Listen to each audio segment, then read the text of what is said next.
Hello दोस्तों, स्वागत है आपका फिर से एक रोमांटिक कहानी में। उम्मीद करती हूँ आप लोगों को कहानी बेहद पसंद आने वाली है। सबसे पहले चैनल को सब्सक्राइब जरूर कर ले ताकि आपको इस तरह की कहानी मिलती रहे। मैं एक पुलिस ऑफिसर था और अपनी ड्यूटी करके घर लौट रहा था। रात का 1 बज चुका था। मूसलाधार बारिश हो रही थी। रास्ते में मैंने एक लड़की को देखा जो बहुत भीगी हुई थी और बहुत खूबसूरत लग रही थी। अचानक से मेरे सामने आ गई और कहने लगी, क्या मुझे अपने घर ले चल सकते हो? घर आते ही जोर से बादल गरजे और वो मेरे गले लग गई। मैं तो उसकी खूबसूरती देखकर दीवाना हुआ जा रहा था। वो पूरी भीगी हुई थी और मैं उसकी ओर आकर्षित हो रहा था। और फिर मेरा नाम किशन है और मैं एक पुलिस वाला हूँ। दिन भर ड्यूटी करने के बाद घर में देरी से ही पहुंच पाता हूँ। आज एक अर्जेंट केस आया था। उसे निपटाते निपटाते 1 बज चुका था और बाहर बहुत तेज बारिश हो रही थी। पुलिस की ड्यूटी में टाइम का वैसे भी कोई ठिकाना नहीं रहता। अभी तक मेरी शादी भी नहीं हुई है, इसलिए मैं घर में अकेला ही रहता हूँ और यही वजह है कि घर आने की कोई जल्दी भी नहीं रहती। आज मैं बारिश में भीगता हुआ घर जा रहा था कि रास्ते में अचानक से मेरी बाइक खराब हो गई।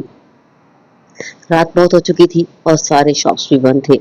मेरी मदद के लिए कोई नहीं था कि तभी मेरी नजर एक कमसिन सी लड़की पर पड़ी। वह 18 साल की होगी। बारिश में बैठी न जाने क्यों भीग रही थी और ठंड से कांप रही थी। मैंने कुछ ज्यादा ध्यान नहीं दिया और अपनी बाइक को आगे घसीटते हुए ले जाने लगा। लेकिन तभी मेरी नजर 4 लड़कों पर पड़ी जिनकी नजर ठीक नहीं थी, जो बस स्टैंड पर बैठे शराब पी रहे थे और उस लड़की को घूरे जा रहे थे। मुझे सब कुछ सही नहीं लगा तो मैं उस लड़की के पास बस मुड़ कर आ गया। उस समय लड़की से कहा कि इतनी रात को तुम यहाँ क्या कर रही हो? यह कोई सैर करने का समय है। वह अपनी बड़ी बड़ी आंखों से मेरी तरफ गुड़िया की तरह देखने लगी। मुझे देखकर उसकी नीली आंखों में डर साफ नजर आ रहा था। मैंने उससे कहा कि इतनी रात को इस तरह अकेले में वह बारिश में तुम्हें ऐसे नहीं बैठना चाहिए, तुम्हें अपने घर चली जाओ। उसने मुझे कुछ कहने के लिए अपना मुंह खोला, लेकिन फिर चुप हो गई और अपना सिर झुका लिया। उसके लंबे लंबे बाल पूरी तरह भीगे हुए थे। लड़की काफी लंबी और गोरी थी और उसकी उम्र भी बहुत कम थी। मैंने कहा, कुछ बोलती क्यों नहीं हो? चलो मैं तुम्हारे घर छोड़ाता हूँ। उसने सिर्फ इतना कहा कि वो तो बहुत दूर है। मैंने पूछा, कितना दूर है तुम्हारा घर? उसने हाँ में सर हिलाया। मैंने कहा, कोई बात नहीं, मैं बाइक से छोड़ दूंगा। और मैंने जैसे ही बाइक स्टार्ट की, वो स्टार्ट भी हो गई। मैंने सोचा अचानक से ये बाइक कैसे स्टार्ट हो गई। फिर मैंने उससे कहा, आ जाओ बैठ जाओ। उसने कहा, समुद्र के पार है, बाइक से नहीं जा सकते। उसके मुंह से ये सुनकर तो मैं बस भौचक्का सा रह गया। आखिर वह कहना क्या चाह रही थी? मैंने पूछा, इस शहर में तुम्हारा कोई रिश्तेदार तो होगा ना? उसने बड़ी मासूमियत से बोला, नहीं, यहाँ मेरा कोई रिश्तेदार भी नहीं है। उसकी मासूमियत देखकर मुझे कोई डोर उसकी ओर खींची जा रही थी। मैंने उससे कहा, देखो रात काफी हो गई है, अगर तुम चाहो तो मुझ पर विश्वास कर सको तो मैं तुम मेरे घर पर चल सकती हो। मैं एक पुलिस वाला हूँ और तुम्हें सुरक्षित रख सकता हूँ। कल सुबह मैं तुम्हें तुम्हारे घर वापस भेजने के लिए बंदोबस्त कर दूंगा। मेरी बात सुनकर उसने एक राहत की सांस ली और फिर मेरे साथ चलने को तैयार हो गई। मैं अपनी बाइक पर बैठाकर उसे अपने घर लेकर आया। घर पहुंचा और बाइक को स्टैंड ही कर रहा था कि तभी जोर से बादल गरजे। इतनी तेज बारिश हुई कि दिल दहल उठा। इतनी तेज आवाज से वो बहुत डर गई थी और तुरंत मेरे गले लग गई। मैं बिल्कुल सुन हो चुका था।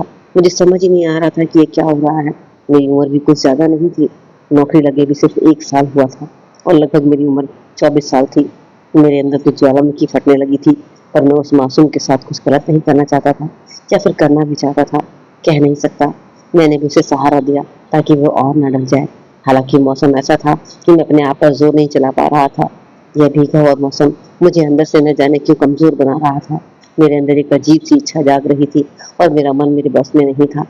उसे छोड़ने को दिल ही नहीं कर रहा था। लेकिन फिर मैं उसे लेकर अपने घर के अंदर आ गया।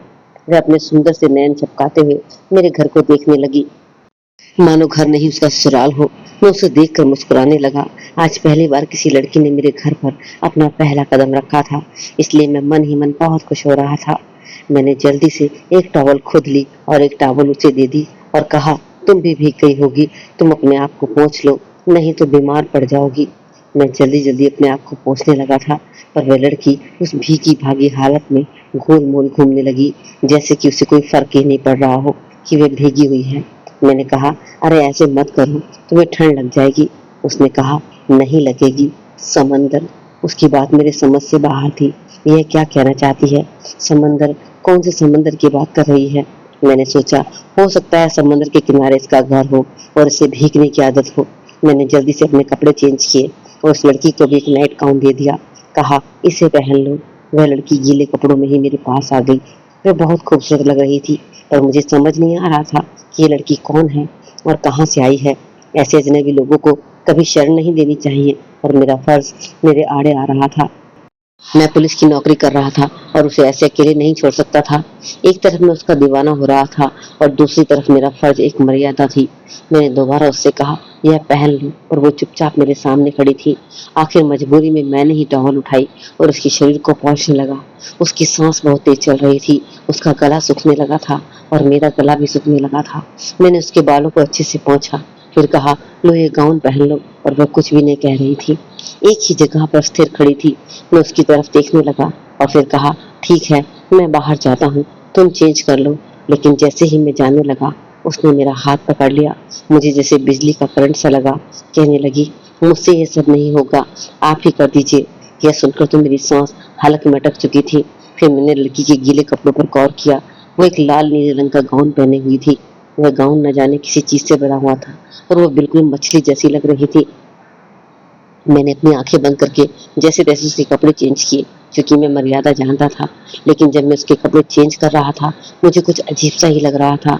उसके शरीर पर रेत ही रेत था। यह महसूस होते ही मैंने अपनी आंखें खोल दी, और जैसे ही मेरी नजर उसके आभूषित शरीर पर पड़ी, मेरे तो होश ही उड़ गए थे। उसके शरीर को देखकर मेरी आंखें फटी की फटी रह गई। मैं उसे उसी हालत में बाथरूम में लेकर गया और उसे अच्छे से नहलाने लगा। उसे इस हाल में देखकर मैं जज्बाती तो हो रहा था, पर मेरे दिमाग में सैकड़ों सवाल थे। आखिर इसके बदन पर इतने कण क्यों हैं? कहीं ये समुद्र से बहकर तो नहीं आई? अब पूरी तरह साफ हो चुकी थी कि मैंने उसे सिर्फ टॉवल से पूछा और उसे एक गाउन फिर से पहना दिया। मैंने उसके कपड़ों को सूखने के लिए डाल दिया, पर मैं हैरान था, इस लड़की ने मुझे ये सब करने क्यों दिया? पर मेरा दिमाग तो बिल्कुल चकरा रहा था। अपनी जिंदगी में मैंने ऐसी लड़की आज तक नहीं देखी थी। आखिर ऐसी लड़की मेरी जिंदगी में कैसे आ गई? कहीं मेरी जिंदगी का रुख तो नहीं बदलने वाला था? कहीं ये लड़की कोई हसीन जलपरी तो नहीं जो समुद्र से निकल कर आई हो? मुझे कुछ भी समझ नहीं आ रहा था, पर भूख जोरों से लग रही थी। मैंने उससे भी खाने के लिए पूछा। उसने भूख लगने का इशारा किया। मेरे फ्रिज में जो भी खाना रखा था, मैंने उसे गर्म किया और लेकर आ गया। हम दोनों ने ही मिलकर साथ में खाना खाया। लड़की बिल्कुल खामोश थी, न जाने क्या सोच रही थी। खाना खाने के बाद मैंने उससे पूछा, अब बताओ, तुम्हारा घर कहाँ पर है? उसने कहा, मेरा घर बहुत दूर, देश समुद्र के पार है। मैंने कहा, तुम यहाँ कैसे आई? कोई जहाज से आई हो? उसने कहा, तैर कर। मुझे उसकी बातें बहुत अजीब लग रही थी, जो कि विश्वास करने लायक ही नहीं थी। मैं सोच रहा था कि कहीं इसे कोई दिमागी बीमारी तो नहीं। दूर देश से तैर करना इतना दूर कैसे आ सकती है, और भला क्यों आई है? मैंने पूछा, तुम अपना घर छोड़कर इतनी दूर फिर क्यों आई गई?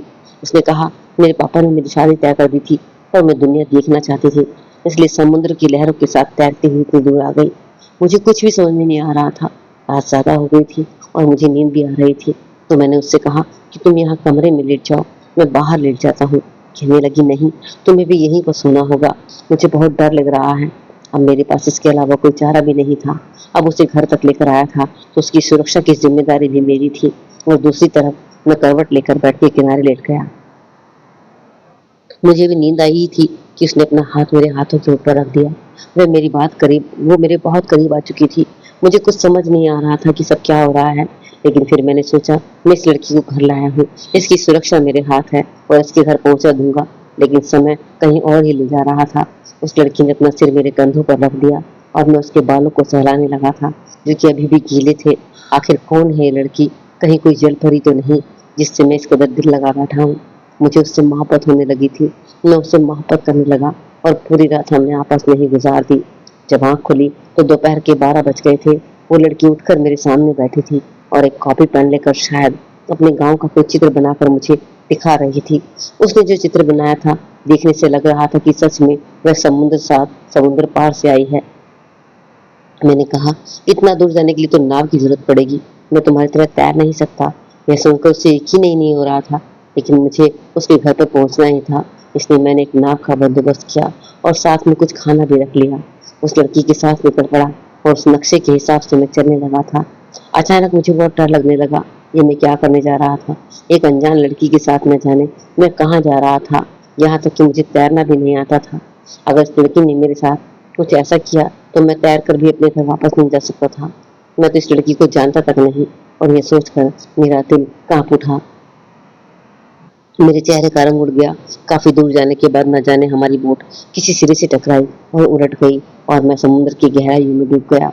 और जब मेरी आंख खुली तो मैं एक किनारे पर था। शायद एक टापू था और मेरे सामने वही लड़की बैठी थी। मैं समझ चुका था इसे तैरना आता है और यही मुझे यहाँ तक लेकर आई है। एक बार मन में ख्याल आया, शायद मैं मर गया तो नहीं और ये मेरी आत्मा है। पर जब उस लड़की ने मुझे हाथ लगाया तो मुझे लगा शायद मैं जिंदा हूँ। मैंने उससे कहा, हम कहाँ हैं? उसने कहा, मेरे घर में। ये टापू उसका घर है। ये लड़की मुझे अपने टापू पर लेकर आ गई है। उसके बाद वह टापू के किनारे बसे एक छोटे से गांव में मुझे लेकर गई। वह मुझे आता देखकर काफी सारे लोग इकट्ठा हो गए और हैरत भरी निगाहों से देखने लगे। तभी वह लड़की एक औरत के पास जाकर बोली, माँ, यही मेरी मोहब्बत है। मैं इसी से शादी करना चाहती हूँ। ये सुनकर तो मेरे पैरों तले जमीन निकल गई। मैं वहां खड़ा खड़ा उन लोगों को देख रहा था। उन लोगों ने मेरा बड़े अच्छे से स्वागत किया और अपने खेत वगैरह सब दिखाने लगे। कहने लगे, वह मछली पकड़ के और छोटी मोटी खेती करके अपना घर चलाते हैं और मीठे पानी की झील से पानी पीते हैं। मेरे पास जाने का कोई रास्ता नहीं था। मजबूरन मुझे वहाँ कुछ रुकना पड़ा, लेकिन जितने दिन भी मैं वहाँ रुका मुझे सुकून की जिंदगी मिली। कुछ दिन वहां गुजारने के बाद मैंने फैसला किया कि मैं इसी लड़की के साथ अपना जीवन गुजार दूंगा।